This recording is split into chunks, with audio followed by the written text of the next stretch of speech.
your culinary class, and we're in chapter 5 and we're in section 2.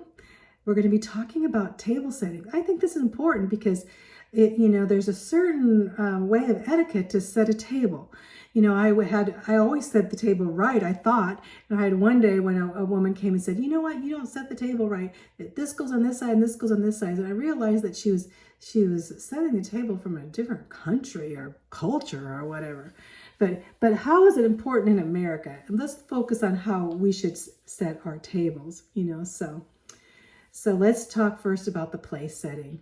So it's really important to follow basic rules that have been established to make everyone comfortable. So that place setting, that cover, is the space allowed for each person at the table. It can range from 18 inches to 32 inches wide, depending on the formality of the meal and the space available at the table. So what that's saying is that there's a cover space. That's the amount of space that a person is getting at the table to eat at the table. That's the cover space. And it usually should be, for a person to sit at the table, it should be at least 18 to 32 inches wide at that table. So you don't crunch everybody in that table when you do, like sometimes you do at the restaurants. So 18 to 32, that would be your cover space. That's what they call it, cover space.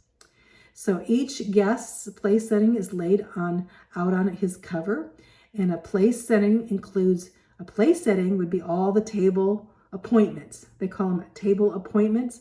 Though that would be all of their dishes and their silverware and everything for their place setting, right? It's your place setting, and you have all your table appointments. I love the idea of table appointments. Just think, all of these dishes have appointment with the table. Anyway, and so all your table appointments are under your place setting for that cover or that person sitting in that position. And each person's cover should be identical in size and setting. So everybody should have their own setting, same size, look exactly the same, right? Unless you have a theme, sometimes you put a little theme on each different one, but otherwise each the same and the same size, that cover, that place setting. So the menu will dictate what is needed, which pieces of dinner, so whatever. The menu means what are you serving? What food are you serving? What's on your menu? So are you going to have soup? Are you going to have salad? Are you going to have ribs? Are you going to have a casserole? So what kind of plates do you need? So depends on what you're making, right? So it says use spotless dinnerware, flatware and beverageware and linens, all when setting the table. Everything's spotless. Don't put spots on your silver. Whenever I have spots, I'm like, oh, I take that off and I need to wash those spots out, whether there's spots on the glasses or spots on the silverware, and avoid touching these items in any place people will eat or drink from. So, avoid touching them. You can wash them or whatever, but avoid, handling them by, handling the cups by the rims, or handling the silverware by that they eat. Handle it by the handle. In case your hands are dirty, maybe you washed them. Of course, you're going to wash your hands, but you want to make sure you handle them so that you can keep them as clean as possible. Set the table.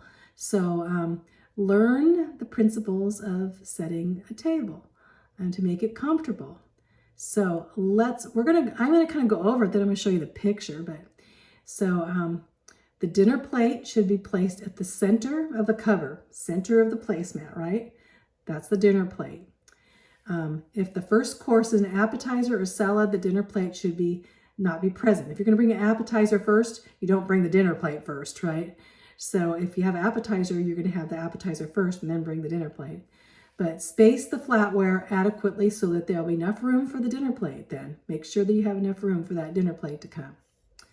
A menu should be written in the same order the food will be served if you have a menu.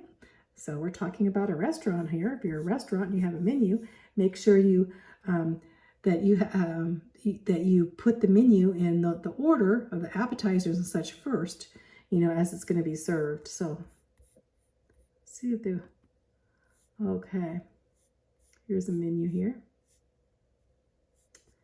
So here's a picture of a menu right here. So we're going to talk about that. So basically you have the appetizer, soup and everything served first, and then the entry course, the main course with the main dish comes next, listed, followed by starches and vegetables.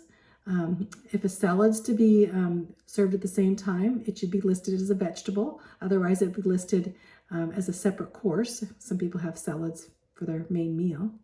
And dessert should be listed after the entry course, and beverages should be listed at the end. The dessert and beverages at the end. So you know, you've gone to a restaurant and seen these menus. So the menu has to be centered on the page. Condiments do not need to be put on the menu, like ketchup and mustard and salt and pepper, right? And so if a menu is for a special occasion, be sure to describe the titles of the dishes, you know, and give attention to the way the menu is written. So here's a place, it's kind of fun to make a menu. So say you were going to fix something and you wanted to order, you had a couple things to put on. So, each flatware has an intended purpose. So we laid on the table for those purpose. Here's a menu. See how the salads, and here's the salads first, then the entree course, then the dessert, and the beverages at the end. That's how you're supposed to put together a menu. So talking about the flatware or the silverware, you know, if you lay it in the correct place, the salad and dessert fork may be used for either the salad or the dessert. So you have a salad dessert fork, the smaller fork. And it's helpful to have extra forks in case, so you don't need to wash them in between, right?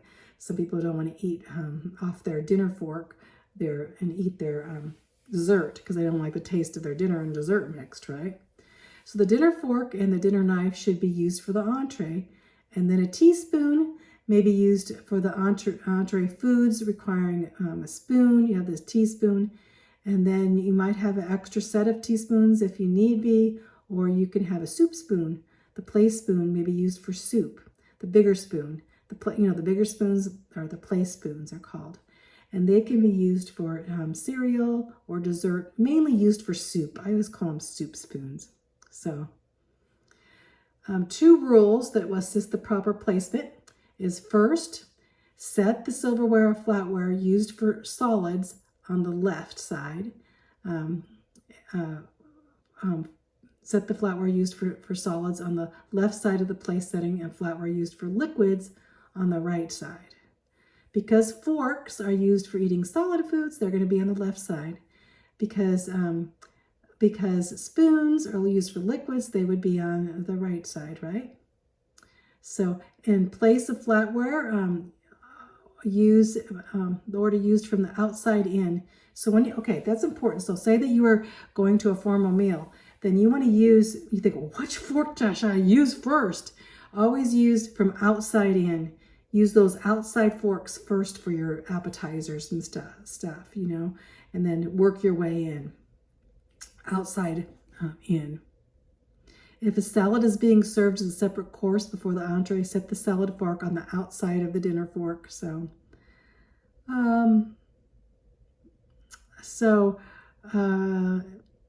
Guests will not likely to transfer back and forth between 2 forks while eating, so it's good to have those forks. Knives, except for butter spreaders, should be placed on the right of the dinner. So that's kind of weird because you said on the right is mainly those for liquid, but of course knives are on the right. So if a steak is used, you may wish to replace the dinner knife with a steak knife. And if a salad is served separate, you might require that salad fork. So, alrighty. Here's a picture. So this is hard to describe, so it's better to look at the picture. So let's look at the picture. So here we have the dinner plate right in the middle, right? And so from the dinner plate, the silverware, remember you think of, I always think, whenever I grab a fork, I grab it with my left. So I always think solid on the left. Well, basically you got your forks on the left, and then you have your spoons on the outside. Then your knife is right next to here, whether it's a sharp one or not. And so here is your soup spoon's going to be on the outside because if you're going to eat your soup first, you know, there. And then you have the smaller spoon, teaspoon. This is the place spoon, which is the big spoon. And then here is the knife.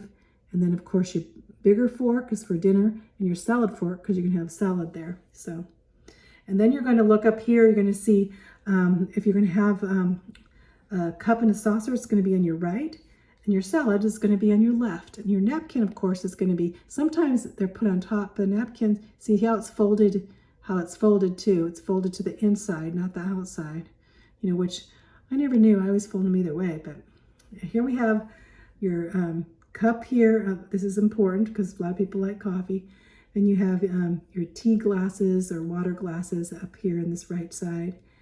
And then here's your dessert fork and spoon. If you have a little spoon, little teaspoon, little fork, you put them crossways like this way, dessert fork. And then here's your butter spreader, how you put the butter, and the butter's on that plate, or the bread and butter plate. Say that, I'm not saying your butter is necessarily on that plate, but if you have some rolls, you put your rolls here and you put your knife across the top. You see? So I hope you get that. That's kind of like the place setting. That'll probably be on your test how to do that. So let's go down here. I'm kind of reviewing this for you. So say you may wish to get a second dinner knife for cutting. So you can actually have two knives. You can have a butter knife and a sharp knife for cutting steak if you need to, or any kind of meat. A knife should always be set out unless soup is being served. If it's just soup, then you don't need a knife, but of course you might need if you have a bun with a soup. So knives are important. Actually, I always set out knife, fork, and spoon. So the butter spreader is placed at the top of the bread and butter plate. We went over that. Picture up there with that bread and butter plate at the top here with the knife on the top. Facing, it says, facing the place at the top of the bread with the handle facing right and the blade facing the table edge. See? Then the knife is going to be to the right, to you. So, spoons. Spoons, which are used mostly for liquids and soft foods, are placed to the right of the plate. We know that. On the outside of the knives, we know that. Teaspoons may be part of the place center when used for hot beverages. They may be placed to the right side of the saucer. So, all flatware should be evenly spaced beside the plate, not hidden under the plate's rim, or they must be at least 1 inch from the edge of the table. So, at least 1 inch from the edge of the table, you know, and spaced a little bit, not, you know, and not hiding underneath, which I have done before. It's not a good thing because then people are like, where's my knife? You know, so anyway, so dessert flatware, spoon and fork can be placed in one of the following ways: by keeping as part of the place setting in correct order, like other pieces, but basically it's the plate parallel to the edge of the table with the fork handle to the left and the spoon handle to the right. So because the forks are always on the left, the fork handle is going to be to the left. The spoon handle is going to be to the right on your dessert spoons. That's proper. If both fork and spoon are needed, the spoon always goes above the fork. So spoon always goes above the fork and the fork on the bottom with the handle to the left and the handle to the right. Spoon on the above.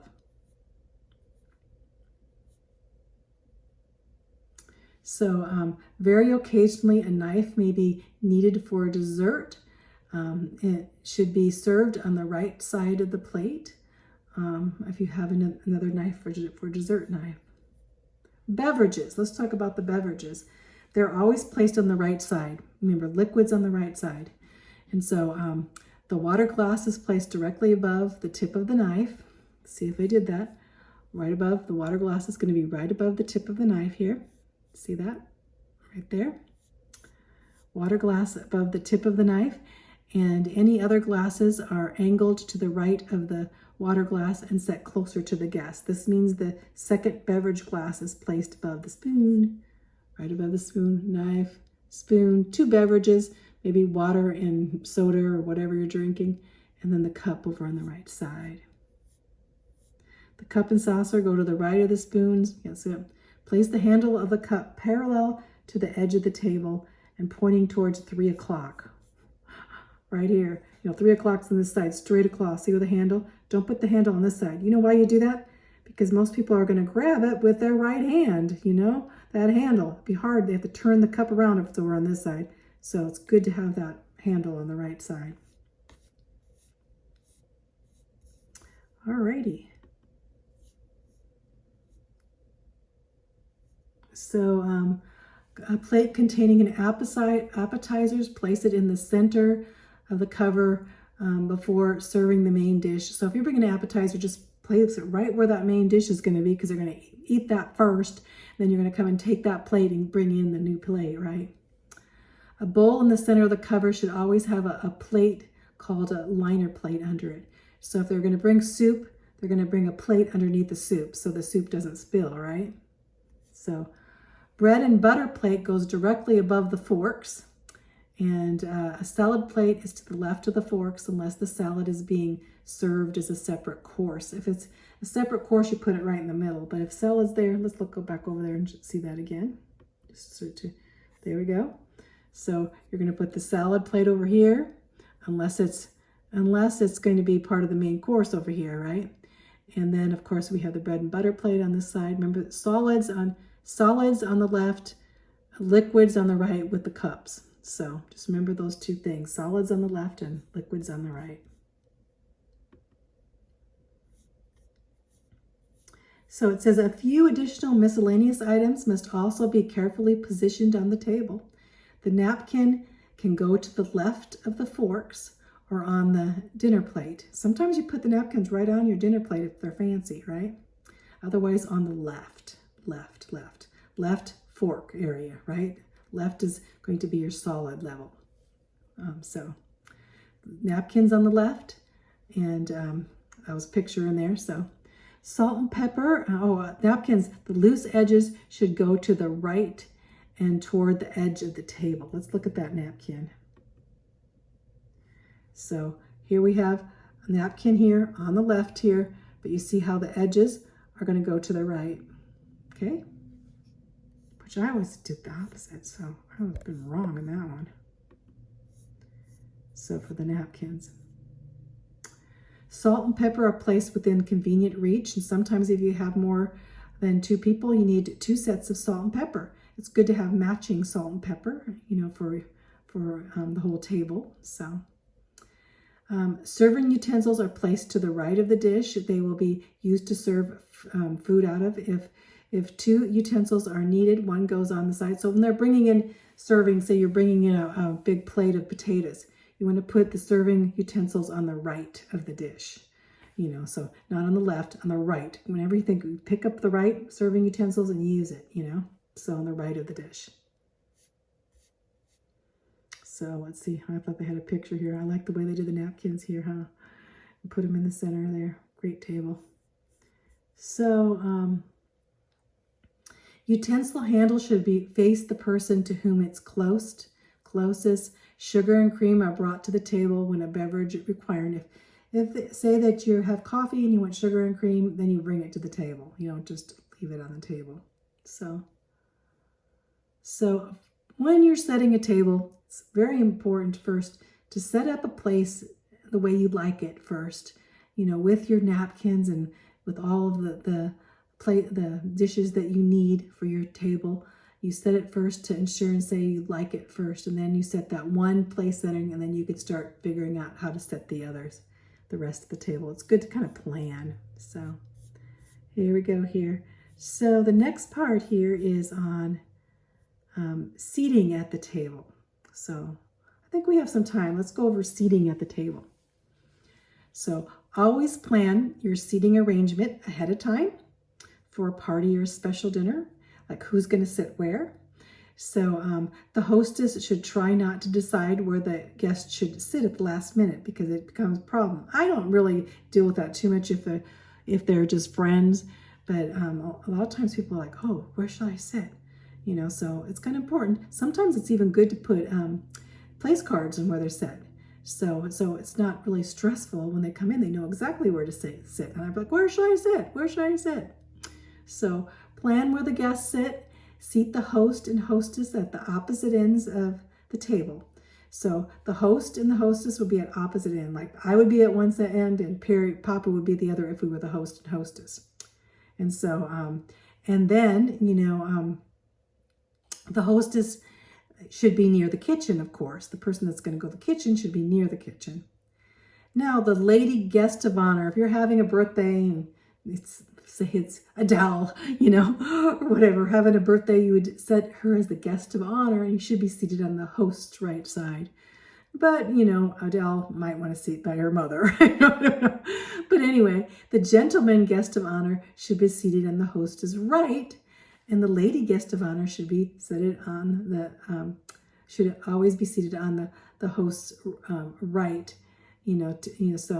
So if possible, you can alternate men and women, and you have basically, when I say this, the lady of honor should sit on the host's right, that's the men's right, and the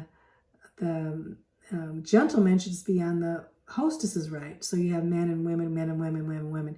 This always doesn't work either, let's just say that. But it's supposed to be for etiquette. There should be a man and a woman, a man and a woman. And you'll see, like in movies, they're always man and a woman, sitting, if you have an old movie, when they're eating at the table. If possible, alternate the men and women at the table and use place cards so you know where you want to put your guests. The flat cards go above the plate or on the napkin to tell them where. They have a flat little card that says their name on it, right? Entering a dining room. So as you enter the dining room, the hostess leads the way to the dining room. Everybody's sitting in the living room, and now it's time to go to the dining room. So the hostess leads the way, the guests follow her, and the host is very last. So the hostess goes in first, and the host comes in last. So, if it was Papa and I'd go in first, and then he would come in last to make sure everybody's coming in. So the hostess should politely direct the guests to their seats. If there's no place card, she can tell them where to sit. And the guests should stand behind their chairs until the hostess is seated. They don't just sit down unless the hostess tells them to. So, stand behind your chair, and then when the hostess sits down, then everybody sits down. Men should pull out the chairs for the ladies to their right. So the men would stand to the right of the ladies and pull out their chair and then sit in. So the men stand to the right and then slide the chair in if the woman wants to have it slid in. And then the man steps behind the chair to seat her, and everyone sits down from the left. So when you're sitting down in your chair, you should sit down from the left-hand side. From the left-hand side instead of the right-hand side. But when you're pulling out a chair for a lady, which only men do, but you can pull the chair out and help the lady sit. Some don't like you to do that though. So, maybe ask them first if you can do that. I think that's a good idea. So types of meal service. So let's go over the types of meal service. So that's how you're going to serve the meals. So depending on the types, I was thinking maybe we should stop here, and we're going to tell about the different types of meal service. So let's stop here because now we have everything. Now we're going to figure out, how we're going to do the meal. Are we going to do it like a buffet, American style? What kind of style? So we're going to go over this in the next video.